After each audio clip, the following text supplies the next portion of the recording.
Olá, sejam bem-vindos à gravação de mais um videocast do canal Justiça e Amazônia. Um canal que, como vocês sabem, procura aproximar a sociedade do direito, conversando com pessoas inteligentes, pessoas que conhecem a região e conhecem também um pouco do mundo jurídico. E hoje eu estou com um convidado aqui muito especial, um amigo, eu posso dizer, que é o Dr. Antônio Bernardes, procurador do Estado, advogado privado. E estou lhe chamando aqui, Bernardes, hoje por conta de uma experiência muito peculiar sua a respeito do comércio exterior. Um tema importantíssimo do direito, mas que muito pouco se fala a respeito dele. Nós vivemos num Estado exportador por natureza, né? Com o nosso açaí, castanha do Pará, que querem chamar agora de castanha do Brasil, pesca, fora o minério, obviamente, né? Nosso carro-chefe. Então, dentro desse nosso Estado, Bernardes, exportador, né? O comércio exterior enfrenta várias dificuldades, eu diria vários embaraços para que a economia consiga, porque sobretudo o pequeno, né, produtor. E eu queria consultar a tua experiência. Quais são hoje os maiores desafios no âmbito do comércio exterior? Como é que esse Estado ele pode aprimorar suas ferramentas jurídicas para que a gente possa explorar melhor esse nosso potencial tão importante? Sábio, obrigado pelas palavras, obrigado pelo convite, é um prazer. Eu acho que justiça e Amazônia tem tudo a ver com esse tema. É um tema complexo, mas tem alguns passos que ajudam. Claro que uma política pública ela é fundamental, né? O fomento à exportação, ao comércio internacional, ele é fundamental para que ele possa ser bem sucedido. Nós temos a questão de exportação, a exoneração de imposto de exportação, por exemplo, é um tipo de fomento, mas não é só isso. Agora, muito se fala sobre o papel do poder público, e ele é fundamental, ele é indutor, ele tem que fazer isso, especialmente para a Amazônia é fundamental. Mas eu tenho me focado muito nas atitudes e nos compromissos da iniciativa privada.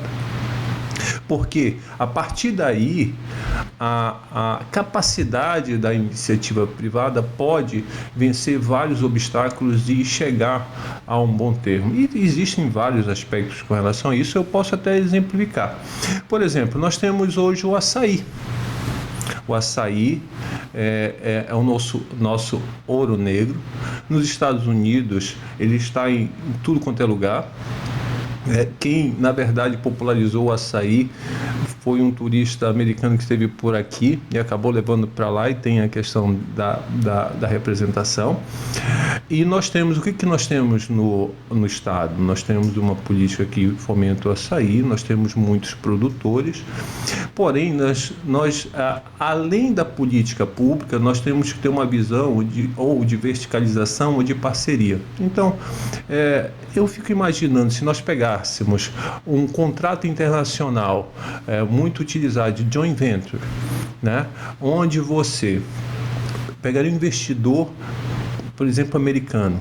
Esse investidor americano, ele qual é a vantagem dele? Ele tem dólar, né? Evita com que o produtor nacional ou paraense ele tenha que se socorrer em crédito a juros altíssimos. E ele vai ter dólar. Ele vai ser capitalizado por esse investidor, por esse sócio. Na verdade, um contrato na joint venture não seria nem uma sociedade, pode ser sociedade, mas pode ser contrato, nós sabemos. Mas, se for um contrato, eu estou estabelecendo um capital a baixo custo, e ele ainda vai abrir esse mercado americano para o produto. Então, eu tenho uma vantagem nesse tipo de operação, mas para que eu possa fazer essa operação, eu preciso ter a capacidade para poder chegar a esse investidor, fazer o trâmite internacional estandartizado para que isso aconteça, tá certo? Estabelecendo regras contratuais para isso, e isso não se faz sem conhecimento, sem iniciativa e sem uma grande dose de risco. Basicamente é fazer esse ouro virar diamante, correto? Porque você vai vender um produto local que é vendido aí na feira a um preço X, a 10x, 20x no mercado exterior, com essa barreira, que é você conseguir gerar ferramentas jurídicas, correto? Você deu o exemplo aí de uma joint venture. Sim. Agora, como é que o produtor local, é isso que eu imagino a grande dificuldade, considerando que o açaí, por exemplo, já que a gente está falando de açaí, que o açaí ele é uma produção muito pulverizada, é o ribeirinho, né? Você tem talvez algumas produções maiores, mas fundamentalmente aquelas várias produções do ribeirinho, que é vendida por uma pessoa, por um atravessador, que depois chega até o produtor final. Como é que você conecta essa produção de uma pessoa ali que não tem conhecimento jurídico, né? Mas que tem esse ouro na mão, para transformar esse ouro em diamante? Eu creio que é essa fronteira, essa barreira aí que precisa ser quebrada para poder gerar um potencial maior. O Estado tem um papel importante, porém, de novo, e é importante, fundamental, nós não temos algumas iniciativas do ponto de vista privados, né? Então, o que acontece? Não é só você ter o capital e você ter o mercado, o que seria internacionalização. Você também, através desse contrato, pode impedir com que o açaí se transforme na nossa borracha de antigamente, né? Porque, não sei se você sabe, mas açaí já está sendo produzido muito no Vietnã, até no Chile já se produz açaí. Então, o que acontece? Daqui a um tempo, se nós não trabalharmos as ferramentas contratuais internacionais de comércio, como eles devem ser feitos, nós vamos perder, inclusive, essa produção, né? E esse ouro para que outros países possam ganhar. Não caberia uma indicação geográfica aplicar? Sim, a indicação geográfica, para mim, ela é fundamental. Mas veja, de novo, e aí eu vou voltar na pergunta que você colocou. Só para explicar para as pessoas, porque no caso a indicação geográfica, o melhor exemplo é o champanhe, não é isso? Isso. Né? Porque você compra, ali é um espumante, correto? Sim. Mas esse espumante, quando produzido dentro de uma região da França, recebe o nome de champanhe. Sim. Então, quando a gente fala indicação geográfica para o açaí, é para que a gente possa identificar que o nosso açaí aqui, digamos, é o açaí raiz, né? Como a gente diz, é o original. Isso agregaria um valor maior. Com certeza. E se amanhã um outro país viesse a produzir isso, o nosso, ele vai, você pode até produzir o açaí, mas o açaí raiz, o açaí original, assim como o espumante, é daquela região. Você tem a questão, na indicação geográfica, você tem as propriedades específicas do produto, por isso que o champanhe ele tem a propriedade específica, mas você pode fazer a indicação geográfica com relação a um selo de qualidade, que não necessariamente seja em decorrência da propriedade do produto. O ponto é justamente esse. Já era para ter feito isso, porque quando você fala em champanhe, você lembra, né? Quando você da região da França. Então, o açaí, quando você faz indicação geográfica, você está dando... Hoje nós temos a maior produção de açaí, de exportação para os Estados Unidos. O Brasil é muito exportador de açaí, é o maior exportador de açaí, e nós no estado temos essa contribuição. Então, o selo de qualidade seria agora para dizer que o açaí é daqui. Esse é um ponto. E é praticamente 100% daqui, correto? Tem algum outro estado com exportação de açaí, não?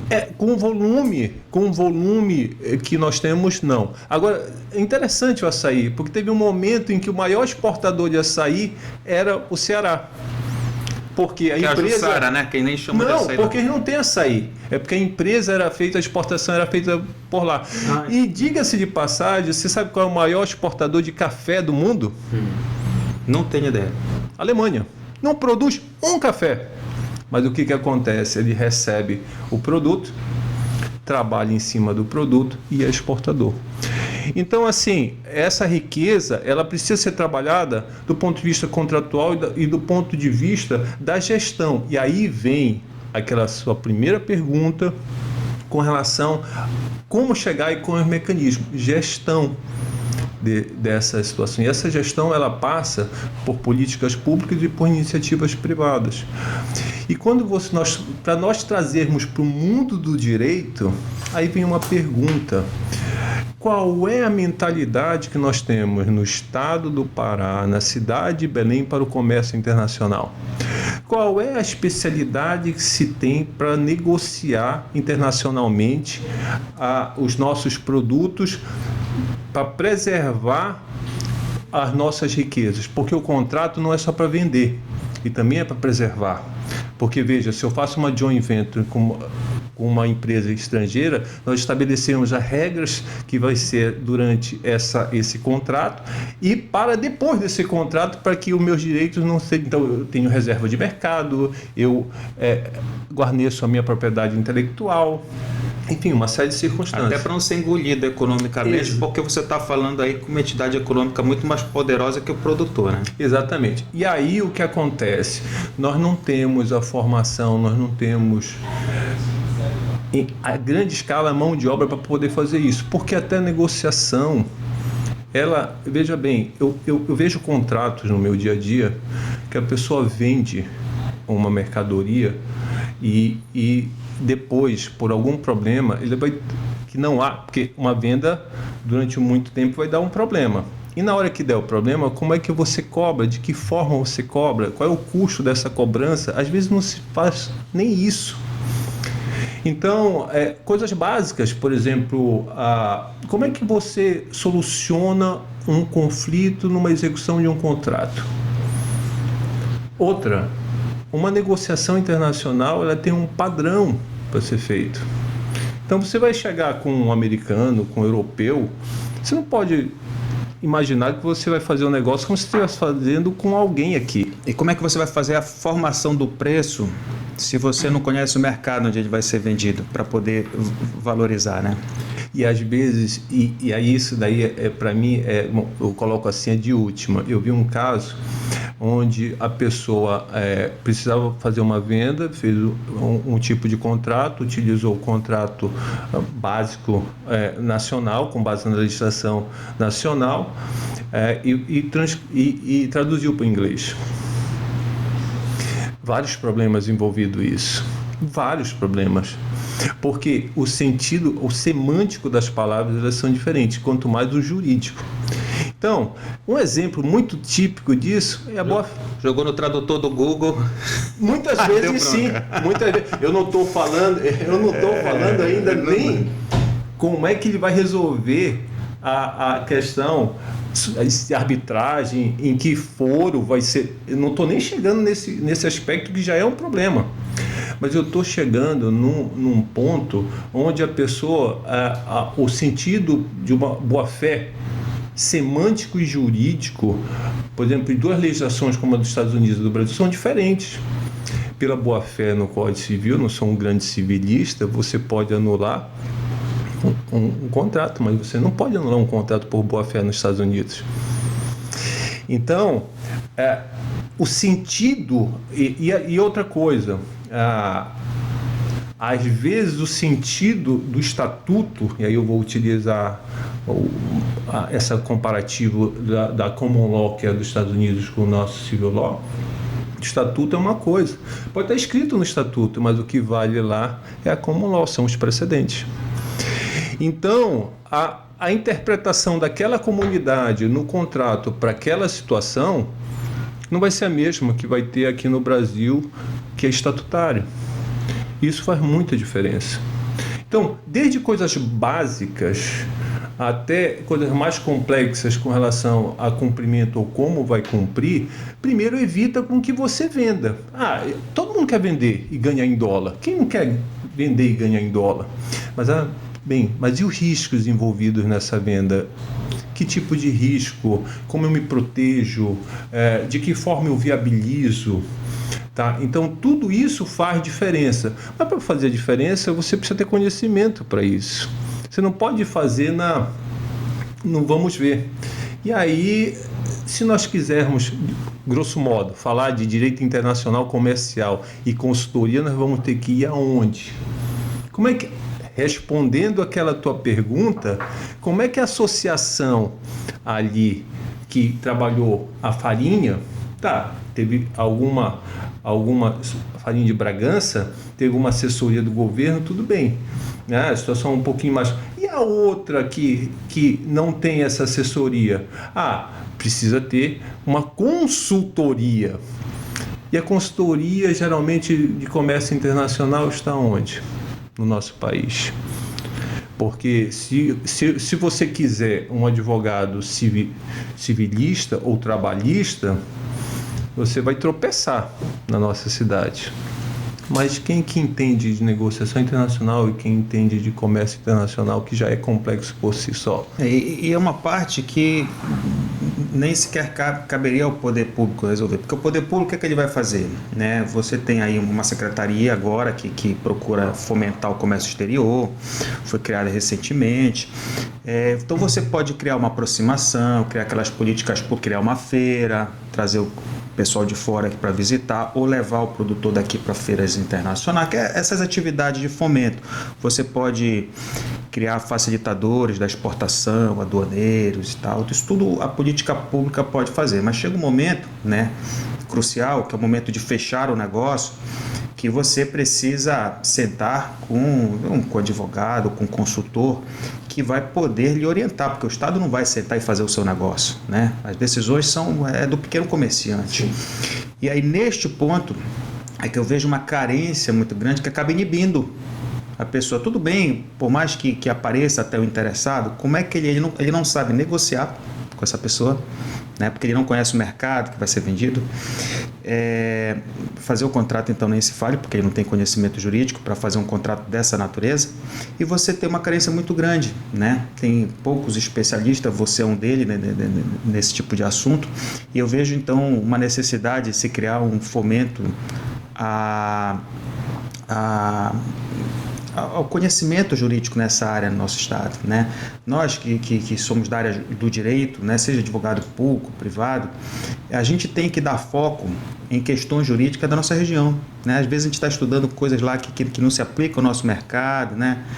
Determinadas teses, assuntos ali que são bonitos para você colocar no dia, mas não vão servir para a nossa região. O que é que a gente está precisando aqui? Se nós somos o estado exportador, cadê os nossos advogados, né, a nossa comunidade jurídica, né, atuando fortemente nisso? Eu sinto uma carência muito grande nisso especificamente, que acaba atrapalhando o nosso potencial. Com certeza. E existe uma vez eu escutei uma coisa que chamou bastante atenção geograficamente. Por exemplo, nós estamos muito mais para o norte do que para o sul, aqui no estado do Pará. Então, veja só, se nós tivéssemos um desenvolvimento nessa área de consultoria, uma visão mais internacional, ao invés de nós estarmos pensando muito em termos de sul, nós podemos criar uma conexão aqui no eixo norte, entendeu? E aí, por que eu falo isso? Porque nós estamos na Amazônia, tá? E a Amazônia, nós temos um problema que, como tudo, como diz assim, é o que faz rir, faz chorar, né? Então nós temos a Amazônia, um produto bem vendável no mundo, porque a Amazônia tem um apelo ambiental, mas ao mesmo tempo ele nos traz uma preocupação muito grande com a questão do meio ambiente. Então, quando foi estabelecido o acordo do Mercosul com a União Europeia, tá? Todo mundo festejou, fantástico, bacana, que acabou nem se implementando ainda, vai ter que ter muitas modificações. Isso mostra como é que a situação precisa ter uma outra visão. E eu dizia naquela altura, se fosse ratificado por todos os países da União Europeia, que era muito difícil, porque a Amazônia sempre era um problema, sempre será um problema. E aí, se fosse ratificado, esse benefício maior não seria para a região amazônica, porque nós teríamos mais restrições da exploração do que propriamente benefícios desse mercado. A questão de tecnologia e essas coisas é muito mais para o sul e sudeste. Então nós precisávamos ter uma outra abordagem. Que outra abordagem, Bernardo? Biodiversidade. nós temos uma riqueza muito grande de biodiversidade. Nós teríamos que ter uma comunidade científica, nós temos que ter uma comunidade jurídica, uma sociedade que pense de uma forma mais para frente, no sentido de poder ter uma independência de desenvolver determinadas coisas. E a biodiversidade é muito importante para nós. Agora, como vamos explicar? Vamos aplicar essa biodiversidade? Tem que ter os métodos profissionais, e aí eu não estou falando do método romântico, ideológico, e isso também eu me aparto muito. Você tem que ser um pouquinho mais pragmático para trabalhar determinadas coisas. E a União Europeia, para fazer isso, você tem que ter compliance, você tem uma série de mecanismos gerenciais, você tem concorrência, enfim. Se nós não estivermos preparados do ponto de vista profissional em todas as áreas, a gente não consegue progresso, muito menos preservar a natureza. O que nós vamos ter? Nós vamos ter a exploração da natureza como ela tem agora, predatória. O que você está falando aí, o que é? É você pegar o produtor local, vamos chamar assim, o comerciante local, o produtor de fato, e você prepará-lo, né, para que ele possa assumir certas qualidades que vai abrir o mercado estrangeiro para ele. Porque você tem tanta restrição, né, para adquisição de produto, porque se o produto for extrativista, tiver algum impacto ambiental, mas nós temos um volume imenso de atividade não extrativista. O exemplo do açaí, por exemplo, ele é, pela sua própria natureza, não extrativista. Ele é produzido ali no meio de outras árvores, né? E várias outras atividades econômicas podem ser feitas. Mas é aquela coisa, não se trata, quando se trata de mercado exterior, não se trata simplesmente de pegar o produto, entregar lá, botar no container, né? Eles hoje em dia, pelas exigências, o que a gente percebe é que eles querem saber quem está produzindo, como está produzindo, e querem vender, além do produto, vender o selo, né? A certificação de que a pessoa está comprando aquilo, que aquilo ali não envolve um abate desumano de nenhum animal, que aquilo não está gerando nenhum dano ambiental. E o mercado não está preparado para isso, né? Sabe, eu vou te fazer uma pergunta. Você, como advogado, tem clientes aqui e faz contratos. Em todos os teus clientes, o contrato, quando ele está na formação, você atua? Ou a maior parte dos contratos você vê depois que tem algum tipo de problema para ser resolvido? A gente busca criar cultura no cliente de que tudo tem que passar pelo jurídico, né? Mas acaba que os clientes eles vão para aquela lógica do mercado, da necessidade imediata, e muitas vezes quando a gente se depara, o problema já está constituído.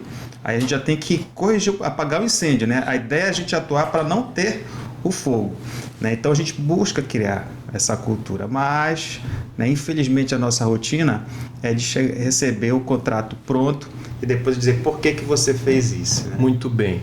Aí, se você for ver que nos Estados Unidos a maior parte dos contratos, especialmente aqueles internacionais, mas muitos a nível doméstico, na mesa de negociação você tem um advogado ou então você tem uma pessoa que previamente vê a questão dos riscos com relação àquele contrato, riscos não só jurídicos como relacionados à gestão, que se chama gestão de contrato.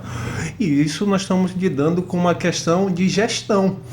Evidentemente, se você tem uma situação melhor preparada, né, você vai ter um resultado melhor, porque os problemas eles existem. Olha, recentemente tem uma empresa que já saía a propósito, vendeu para um distribuidor em Israel. Aí vendeu a primeira, recebeu, segunda recebeu, na quarta era um calote de R$100 mil.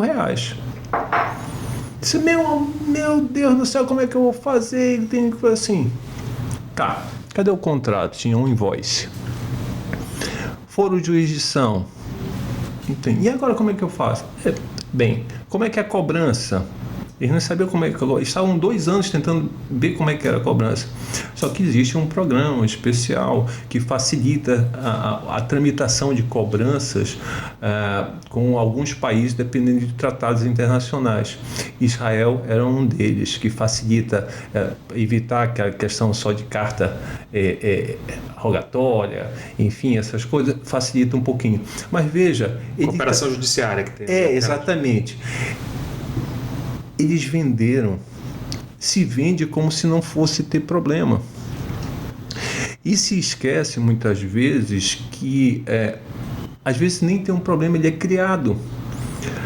Tem um caso nos Estados Unidos onde a commodity teve uma variação brutal entre o momento que foi comprada e o momento que ia ser entregue.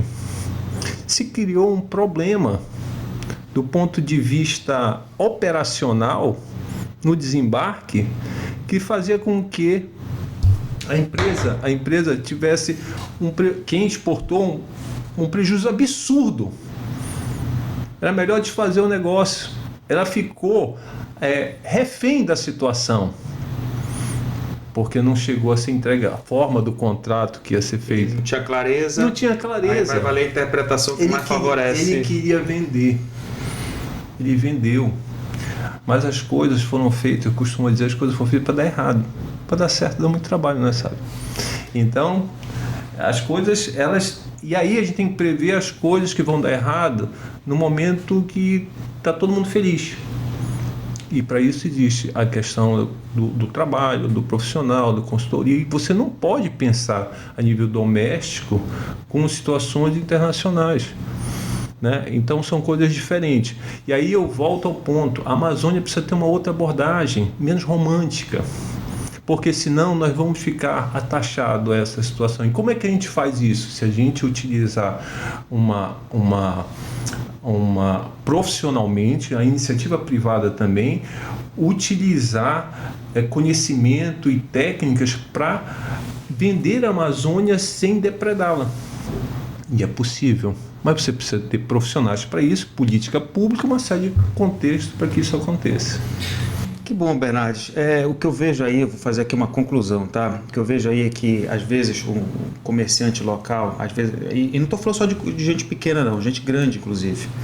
Às vezes ele se preocupa em fazer com cuidado o contrato de locação do imóvel dele de R$500, do kitnet que ele está alugando, e, paralelamente, está fazendo uma operação de altíssimo valor, de altíssimo risco no fio do bigode, né?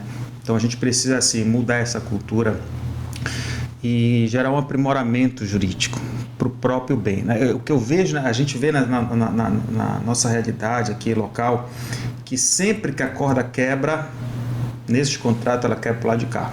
Ela não quebra para o pessoal que está lá fora, que recebeu a mercadoria, e o pessoal fica desprotegido realmente por falta de um contrato, de uma assessoria, de uma compreensão melhor dessas ferramentas jurídicas ligadas ao comércio exterior.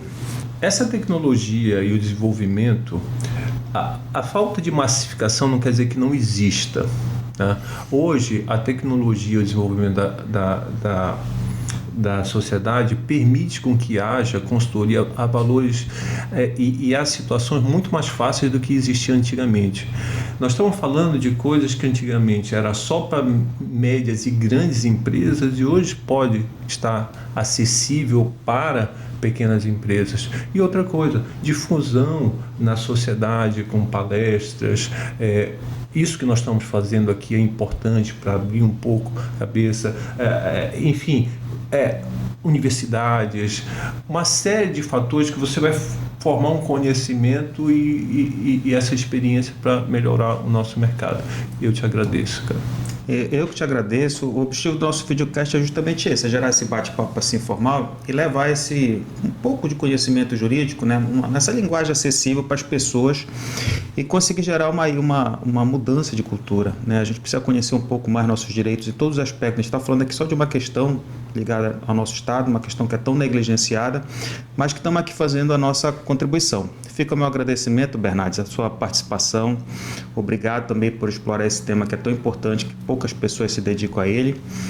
E fiquei encerrado aqui mais um videocast do nosso canal Justiça Amazônia. Quero pedir a todos, curta, compartilhe e divulgue nosso videocast que está no Instagram, no Facebook e no YouTube. Grande abraço a todos.